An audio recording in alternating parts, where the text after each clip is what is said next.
The guerrilla fantasy of building a revolution from scratch has been a staple of the Far Cry games, and although Far Cry 6 looks to carry on in that tradition, there's plenty of newness here too. During my hands-off preview and interview with lead designer David Gravel, I was impressed with the fresh systems the team has baked into the latest game. For a series with Far Cry's pedigree and built-in player base, they took bigger swings than they strictly needed to, from tweaking the game's outpost system to introducing the possibility of Hitman-like stealth to a wild array of cobbled-together weapons that will definitely get more into. Above all else, the game aims to put more options at your disposal than ever before.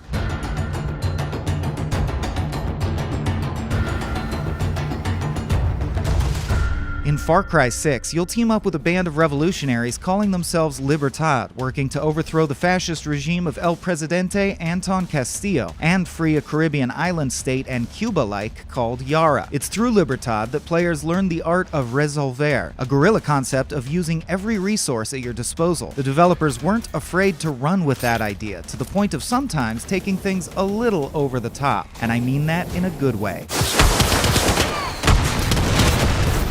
By scrapping together various items, you'll unlock weapons like El Pequeño, a massive minigun powered by a motorcycle engine, or a gun rigged out of an old portable CD player that blasts the Macarena while you down baddies.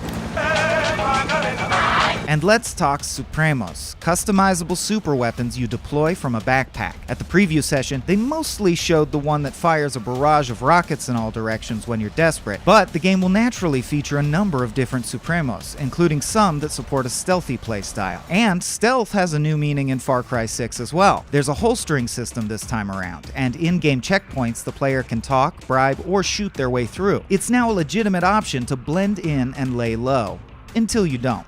Once the S hits the F, you'll be able to make your getaway in a slew of new ways. You could take a guerrilla path, one of Libertad's hidden corridors through the dense jungle, hop into one of your customizable rides complete with jets coming out of the exhaust, or mount your horse and disappear into the hills. Speaking of horses, Far Cry 6 seems to have taken a page out of Red Dead 2's book, adding camp activities to the bases you unlock and develop, giving players more of a reason to hang out at HQ. Animal companions are also back, with at least 2 spotted in preview footage. There's Guapo, an alligator with a taste for man flesh.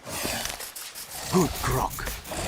And Chorizo, an adorable little doggy used to distract enemies during stealth runs. We were also promised that FND bases, what this game calls outposts, have been varied in an attempt to refresh the time-honored Ubisoft tradition of killing some dudes and changing the color of that part of the map. That said, we didn't get to see a base takeover in action, so how much these tweaks really alter remains to be seen. But it's clear that the Far Cry 6 team have taken some risks with the formula, while maintaining the core gameplay elements they've refined over the years. Yara's unique mashup of Far Cry's standard jungle environments and an aging Comunista city-state is already a bold move, and like the Yarans themselves, the dev team seem to have taken that momentum and tried their best to utilize every part of the animal. We'll see if the borderline zany combat clashes with what seems to be the fairly serious tone of the storyline, but ultimately, I'm excited to see such a well-worn franchise trying out a few new maneuvers, and I definitely left the preview session more excited for Far Cry 6. David Gravel also led the Far Cry Primal team, so he's no stranger to unique entries in the series. It looks like he's bringing the same sort of originality to this game, beefed up with the systems introduced in 5 and plenty of new ones to boot. Hopefully, it all comes together and makes for a wild, dictator-deposing ride. For more on the world of Yara, the complete written version of this preview, and everything Far Cry 6, hit up IGN. Good boy.